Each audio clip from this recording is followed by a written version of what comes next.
সুপ্রিয় দর্শক, দিল্লির কেজরিওয়ালের হারের পরই আতঙ্কে কেঁপে উঠল গোটা কালীঘাট। কারণ কেজরিওয়ালের মতনই পরিস্থিতি হতে চলেছে রাজ্যের শাসক দল তৃণমূল কংগ্রেসের। দর্শক, দীর্ঘ ২৭ বছর পর দিল্লির মসনদ হাতছাড়া হলো কেজরিওয়ালের। দিল্লিতে ফুটল পদ্ম।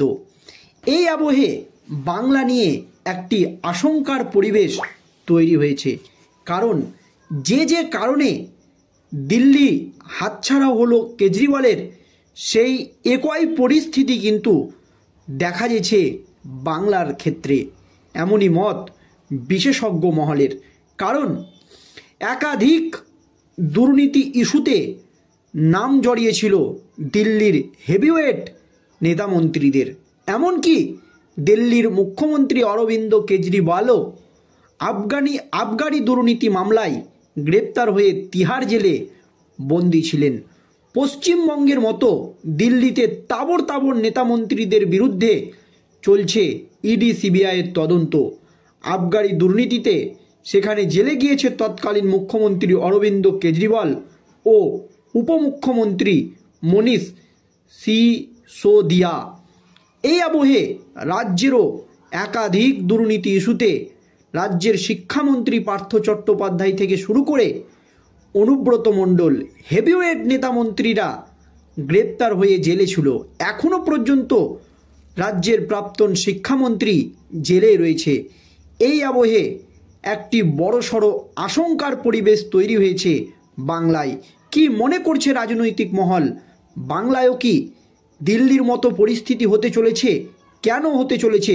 এই সমস্ত 5টি কারণ পশ্চিমবঙ্গ সরকারের মাথা ব্যথা হয়ে গিয়েছে। দর্শক, কি 5টি কারণ? কেন দিল্লির মতো অবস্থা হতে চলেছে 2026-এর নির্বাচনে তৃণমূল কংগ্রেসের? দেখুন দর্শক, দিল্লির বিধানসভা নির্বাচনে বিপুল জয়ের দিকে এগোচ্ছে বিজেপি। রাজধানীতে 27 বছর পর সরকার গঠন করছে গেরুয়া শিবির। কিন্তু দিল্লিতে কেজরিওয়ালের আম আদমি পার্টির হারে পশ্চিমবঙ্গের শাসক দল তৃণমূল কংগ্রেসের একাধিক উদ্বেগের কারণ রয়েছে বলে মনে করছে রাজনৈতিক বিশেষজ্ঞদের একাংশ। দিল্লি ও পশ্চিমবঙ্গের আকার ও বৈশিষ্ট্যে একাধিক পার্থক্য থাকলেও তৃণমূলের কাছে বিষয়গুলি উপেক্ষা করার সুযোগ নেই। বিশেষ করে প্রতিপক্ষ যখন বিজেপির মতো দল। ক্ষয়রাতির রাজনীতিতে শেষের শুরু। দিল্লিতে ক্ষমতায় এসেই সরকারি টাকায় জনগণের জন্য একাধিক সুযোগ সুবিধা করেছিলেন অরবিন্দ কেজরিওয়াল। তার মধ্যে রয়েছে 200 ইউনিট পর্যন্ত বিদ্যুৎ বিলে ছাড়, মহিলাদের জন্য বিনামূল্যে বাসযাত্রা, এছাড়াও রয়েছে নানান সুযোগ সুবিধা। এমনকি হিন্দু ভোট পেতে বিধানসভা নির্বাচনে জিতলে পুরোহিতরা মাসে 18,000 টাকা করে ভাতা পাবে, এই ঘোষণা করেছিল আপ। কিন্তু তাতেও চিড়ে ভিজল না।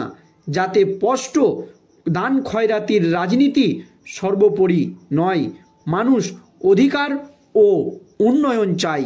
রাজ্যে যখন লক্ষ্মীর ভাণ্ডার থেকে শুরু করে কন্যাশ্রী, রূপশ্রী একাধিক প্রকল্পের উদ্যয়ন করা হচ্ছে বা টাকা দেওয়া হচ্ছে, এই রকমই কিন্তু পদ্ধতি নিয়েছিল দিল্লির সরকার। কিন্তু সেখান থেকে সরে এসেছে সাধারণ মানুষ। তাই এবার বিজেপিকে নির্বাচিত করেছে। তোষণের রাজনীতিতে ছাড়খাড় করে ভাগ হতে পারে মুসলিম ভোটও, এই আশঙ্কা পশ্চিমবঙ্গে দেখা দিতে পারে। কিভাবে? দিল্লির বিধানসভা নির্বাচনের আপের মুসলিম ভোটের একাংশ কংগ্রেস ও AIMIM এর মধ্যে ভাগ হয়েছে বলে মনে করা হচ্ছে। ওখলা আসনে আপের আমানাতুল্লাহ খান মান বাঁচাতে পারলেও দ্বিতীয় স্থানে উঠে এসেছে মিম। মুস্তাফাবাদে দিল্লি দাঙ্গায় অভিযুক্ত তাহির হোসেনকে প্রার্থী করেছিল মিম। সেখানে আপ ও মিমের ভোট কাটাকাটিতে জয় পেয়েছে বিজেপি প্রার্থী। অর্থাৎ মুসলিম ভোট সরতে পারে, আর সরলে কেজরিওয়ালের মতো পরিণতি হবে এই রাজ্যের শাসক দল তৃণমূল কংগ্রেসের এবং বাংলার মুখ্যমন্ত্রী মমতা ব্যানার্জির। 3. কেন্দ্রের সঙ্গে সংঘাতের রাজনীতি। ক্ষমতায় আসার পর থেকে কেন্দ্রের বিজেপি সরকারের সঙ্গে লাগাতার সংঘাতে জড়িয়েছে আম আদমি পার্টির সরকার। কেন্দ্রের সঙ্গে বিবাদে জড়িয়ে বিভিন্ন প্রকল্প থেকে নাম তুলে নিয়েছে তারা। এর ফলে আখেরে ক্ষতি হয়েছে দিল্লির সাধারণ মানুষের। কেন্দ্রের সঙ্গে লাগাতার বৈরী সম্পর্কে সাধারণ মানুষও বিরক্ত হয়ে উঠেছিল। বিশেষ করে দিল্লির মতো ব্যতিক্রমী রাজ্য, যেখানে পুলিশের নিয়ন্ত্রণ রয়েছে কেন্দ্রীয় সরকারের হাতে, সেখানে কেন্দ্রের সঙ্গে সংঘাতে যাওয়া মানে কুমিরের সঙ্গে লড়াই। একইভাবে মমতা বন্দ্যোপাধ্যায়ও ছোটোখাটো বিষয়ে লাগাতার কেন্দ্রের বিরোধিতা করে চলেছে। এমনকি আপনারা জানেন, কেন্দ্রের একাধিক প্রকল্পও রাজ্য সরকার হাতছাড়া করেছে। কেজরিওয়ালের মতোই বুমেরাং হতে পারে মমতার এই কৌশলও, মনে করছে বিশেষজ্ঞ মহলদের একাংশ। ইডি সিবিআইয়ের প্রভাব পশ্চিমবঙ্গের মতো দিল্লিতেও তাবড় তাবড় নেতামন্ত্রীর বিরুদ্ধে চলছে ইডি সিবিআইয়ের তদন্ত। আবগারি দুর্নীতিতে সেখানে জেলে গিয়েছে তৎকালীন মুখ্যমন্ত্রী অরবিন্দ কেজরিওয়াল ও উপমুখ্যমন্ত্রী মনীষ সিসোদিয়া। যদিও তথ্য প্রমাণ পেশ করতে না পারায় ইডির বিরুদ্ধে বিরক্তি প্রকাশ করে দুইজনকেই জামিন দিয়েছে আদালত। পশ্চিমবঙ্গেও পরিস্থিতি একই রকম। ফলে দুর্নীতির সাজা হচ্ছে না বলে ভোটে ফল পড়ার আশঙ্কা কম বলে আরও নিশ্চিন্ত থাকার উপায় রইল না তৃণমূলের হেভিওয়েট নেতামন্ত্রীদের।